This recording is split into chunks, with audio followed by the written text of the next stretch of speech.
Hello YouTube and welcome to another video on my channel. Today I'm going to be putting my ShinHan pass paints into pans and seeing how they dry and then work. So if you're curious to see how pass paints pan too, please stay tuned because I'm going to get started straight away. Thank you so much for staying with me. Today I'm going to be taking my ShinHan pass paints and putting them into watercolor pans and drying them into a palette. So ShinHan is a Korean manufacturer of art supplies, and they make paint and they make watercolors and gouache, and they make these paints called pass paints. They recently sent me a set and they're really curious. They're like a hybrid of gouache and watercolor. They're really interesting and I'm still trying to figure these paints out. I'll link the unboxing and first impressions video in the description box below. But anyway, I have this extra palette and I want to see how these pan and how they re-wet and whatnot. Now, I have picked out 18 colors to put in my palette. And the palette that I'm going to be using is one from ShinHan they sent me. Now, they sent me this watercolor palette. Really been enjoying it. I just cleaned it up. You know, I want to get everything all nice and fresh. I was thinking about maybe putting the pass paints in here and then doing gouache. But I think for now, I'm going to keep the watercolors in here and then I'm just going to fill the pass paints in the other palette and see what comes of it.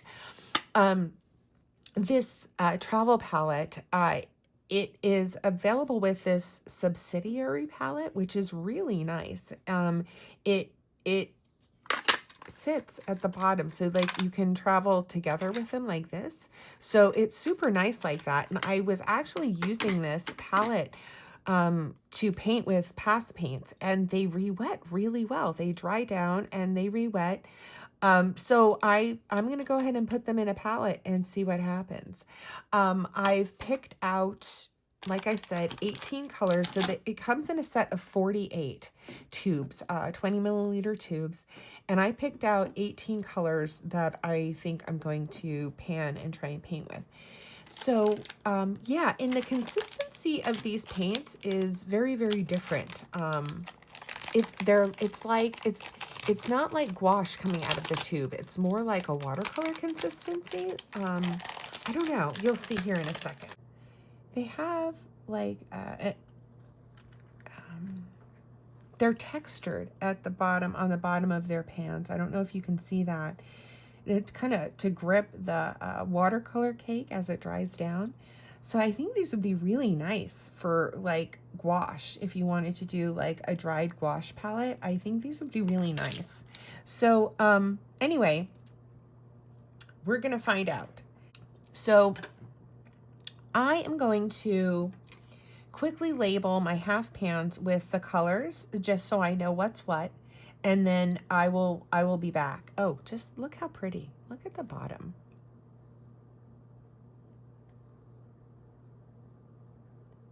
ShinHan art. Nice, nice pans. All right, I'm gonna label these really beautiful pans and then I'll be back and we'll fill them.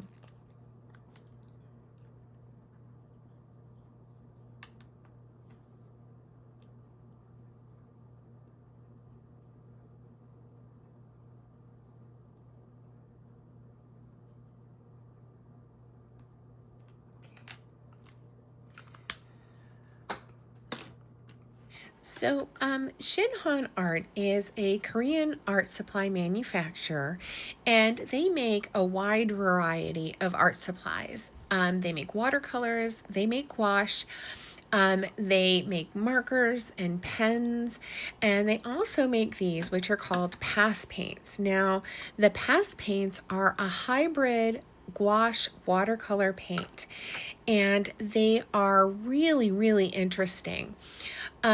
They are delicious. They flow so beautifully. And we're, you know, like regular traditional gouache doesn't really, you can water it down, but it really doesn't behave like watercolor. Whereas the past paints, they do. They flow so beautifully when they're watered down. And then they also apply just like gouache when you apply them thick. They're opaque. They can be layered, and also they layer really beautifully when they are thinned down. I absolutely love these. These are, I feel like, the best of both worlds, watercolor and gouache. And so, the company sent these to me, and from what I understand, they're best used straight out of the tube, and that's how I've been using them, and they are really nice. However, when they dry on my palette, they reconstitute just fine. And so I really want to take these out on and about and use them in plein air and put these in my purse and make a little travel palette. So ShinHan also graciously sent me this empty travel palette. They do have a travel palette with watercolors. I'll link those below. They're beautiful. Those are the only watercolors I have by ShinHan, by the way. I do have their tint set, but like I don't have their range of like regular watercolors.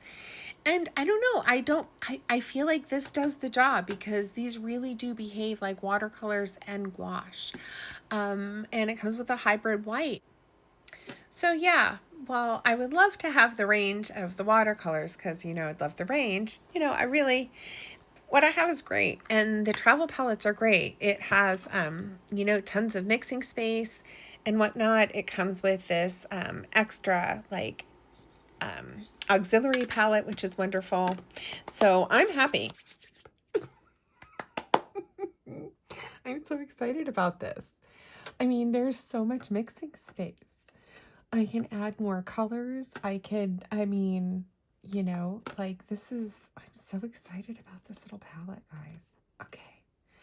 I am like, I'm going to let this dry down a little bit, and then we'll come back and swatch it. I almost want to get like a little toothpick real quick. Sorry, that took me a minute. I had to get more toothpicks. Somebody who helps me out around the house, that person is 6'8", and they put things, and I'm not. I'm 5'3", and they put things, which to them seems like a normal, but to me, anyway, I got toothpick, and I just want to kind of use a toothpick to poke down these little mountains of pigment, because when they dry, they will often dry that way, and it will dry in a bump, and it if you have like a poke up of your paint, it can ruin your brush, I mean, it's just harder on your brush. So I try to like get rid of any like hard peaks when I am filling pans. Soft things don't bother me so much, soft peaks, but these kind of like dollop poke ups I find bother me when I'm actually painting, into the pan. So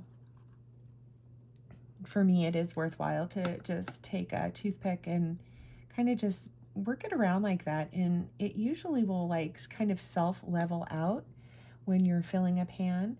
When you've got like a thicker watercolor or even a gouache, just kind of swirling it around. And I suppose it's probably not bad practice to do either, because it gives your binder that extra kind of swirl around and mix. As you see, you get some binder separation. So yeah, I like to do that. I think it looks nicer. I think the pans, I work through the pans nicer. Just give it a little.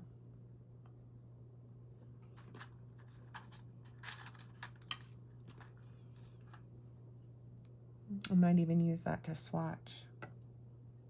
and make a swatch card for myself.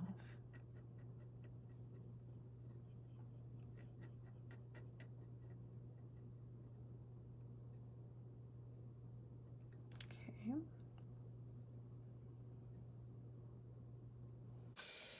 I love making a new palette. Do you know, making a new palette to me is like part of the fun and part of the price of admission. So when I like look at the cost of paints and kind of what I'm spending, I also think of like what I'm spending on my fun. Do you know, now these were graciously sent to me, but you know, I would have bought them. I really would have. I buy plenty of paints. And when I do, I really feel like I take into consideration the amount of time that I'm going to spend using those paints. And I think about, you know, how people spend nowadays $30 on like to go to the movies for a couple hours of fun. And these are going to last me like a lot more than a couple hours of fun. Even just filling a palette, right? Making a palette is a couple of hours of fun for me. So I feel like I get a lot of bang for my painting buck. I know that there's a lot of like guilt feeling or what. Even someone's made a comment on my channel about that. Like, why does everybody feel guilty for having art supply? I don't know why. We've been conditioned well. All right, so here are my paints. I want to swatch and do like a swatch card something here. All right. So let's see if we can't do some kind of swatch area and make that work. And see if we can make a little use out of this. All right, so this looks like carmine up here. So I'm gonna do, oh, look at that, incredible. I mean, forget about a swatch sheet. Let's just swatch them. You know, I can make a, like, I'll make a like regular swatch sheet, but I just want to swatch these out. So this is the carmine.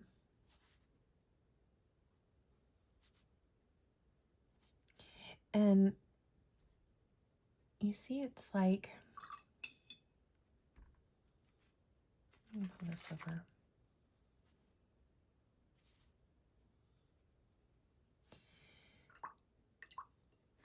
These paints are so curious. They're so pigmented. And then they're going to flow to like a real even dry down. You'll see. So I'm swatching on Canson XL right here. It's not even like full on cotton paper. What did we say the one to the right was? This is carmine. This one's bright red then,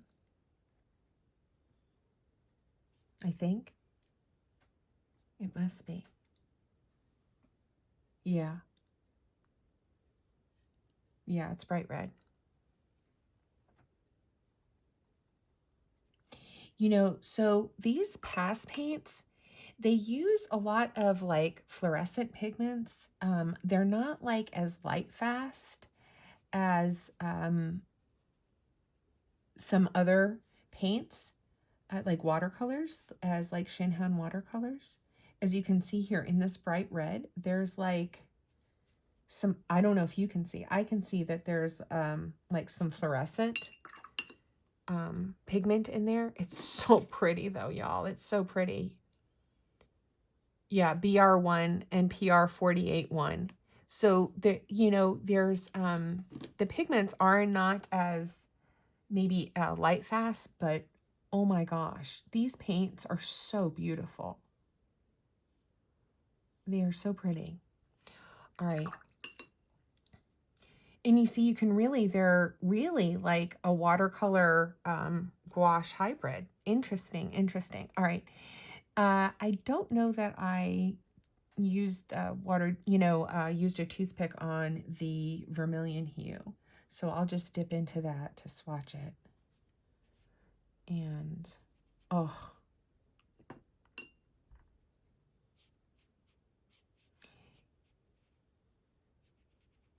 I mean, they just perform beautifully. They're a real dream.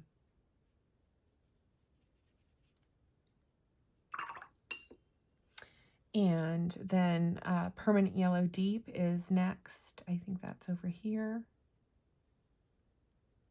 I feel like there's still pigment on my brush. Oh gosh.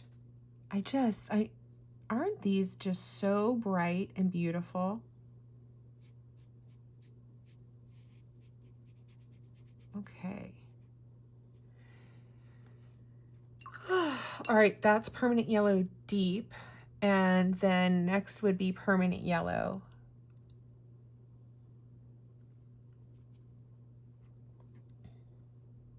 I don't want to do it right next to it, but I'll do it over here.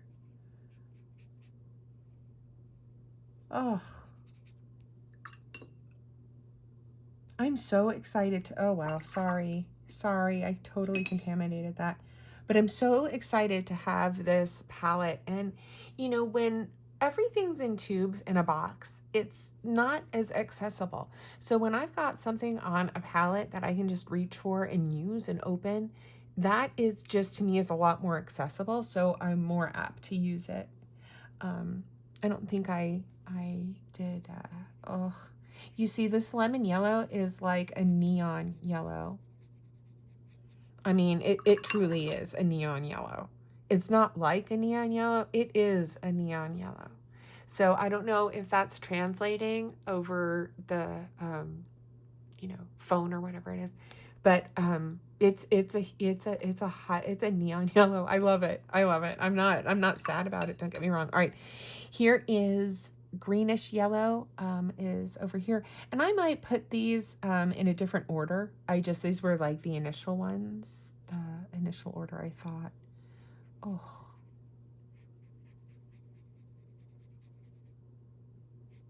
like I barely touched it from the toothpick, and like they're so pigmented that it's hard to get. Why I should not be using that. There's a lot of pigment on the edge of that water glass. Need to wash it. That's really pretty. All right, linden green. I don't think I needed to. Just in there for some linden green.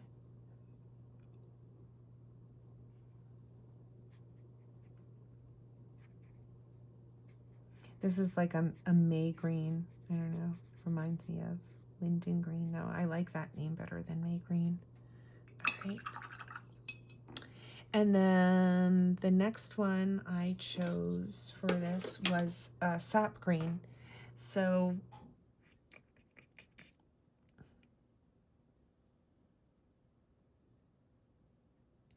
is that the sap green?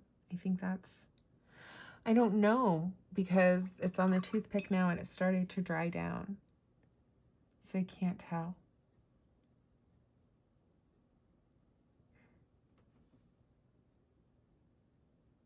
That seems like shadow green. I don't know. I'll just dip over here.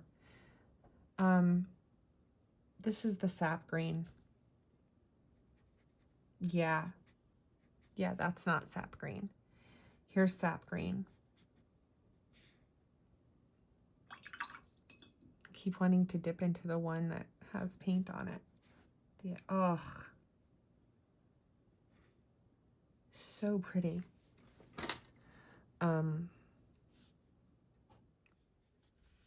Sorry, my swatches are getting more and more misshapen, but there's just so much pigment on my brush. All right, so after sap green is olive green, and I believe that's what this is. So let's do that. Yeah. That's olive green. Oof. Just pretty.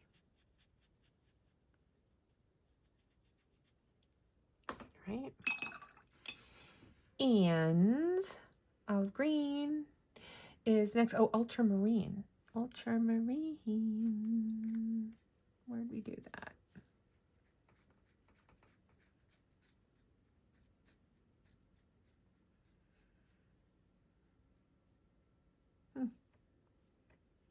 don't know where the ultramarine. Maybe I didn't level it.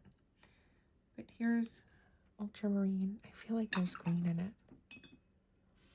Here's ultramarine. I'll probably switch those around too, the ultramarine and peacock.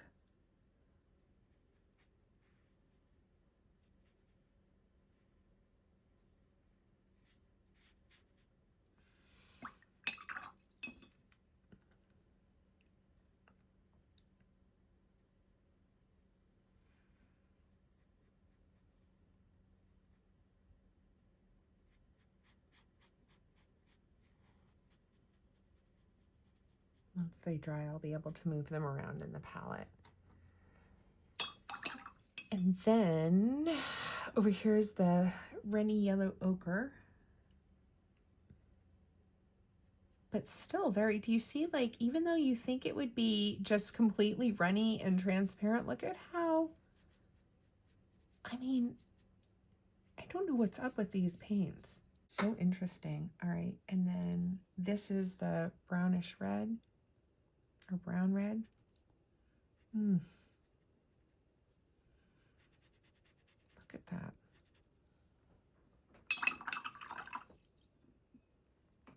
I gotta reach around the arm of my camera tripod to,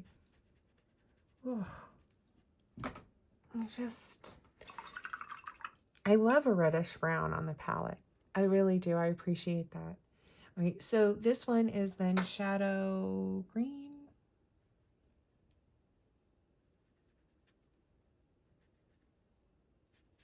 Oh, it's like a purulene green.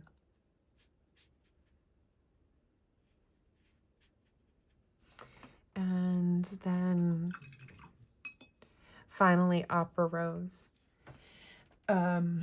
Is this opera? Is that what they call it? Yeah, Opera Rose.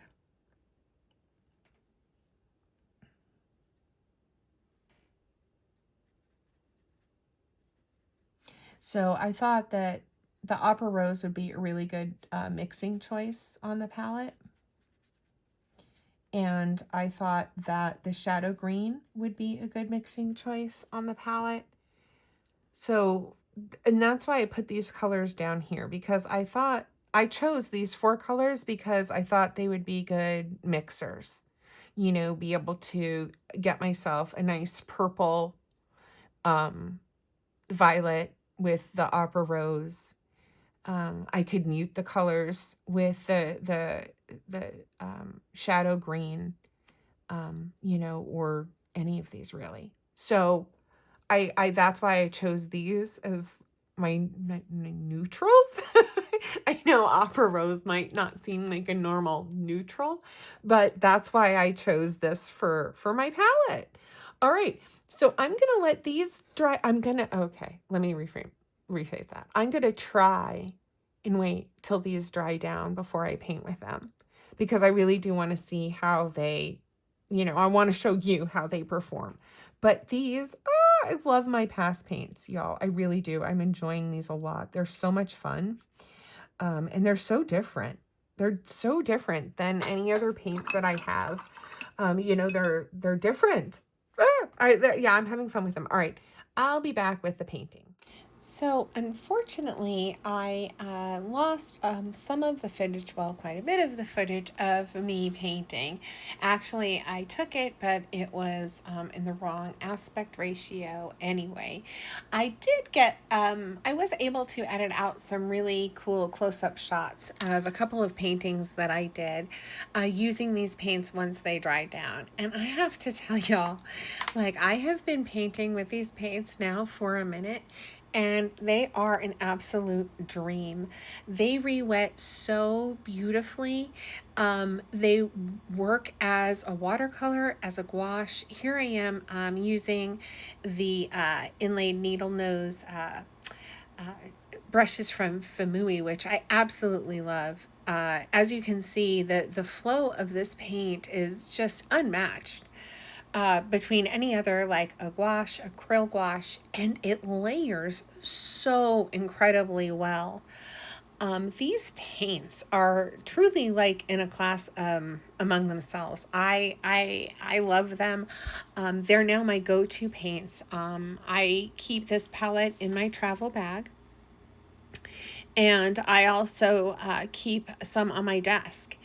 And I love it. I love the palette that I've put together, and they really do. They re-wet really beautifully. When it first dried down, I had a little bit of an issue with crumbling, but I just kind of re-wet it and smooshed it down a little more, and I haven't had a problem since. In fact, like I have even expanded it and made like a secondary plein air palette in like a larger. I was gifted like a really nice like plein air easel kind of palette. I'll show you here in a second. And I actually chose to fill this with my ShinHan past paints. And I've been so happy. If you want to see a video on this, by the way, I'm happy to do so. Let me know down below. Anyway, here I am painting like an aerial landscape with the paints, and then also with as well the ShinHan touch pens and opaque markers. I really have just been loving the entire line.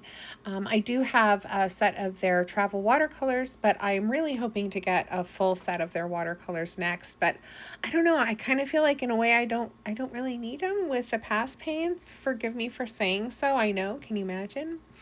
But anyway, yeah, these have been my go-to paints. They've been serving both purposes, and I have been having so much fun with them in my sketchbook, in finished projects, out and about, and in my studio.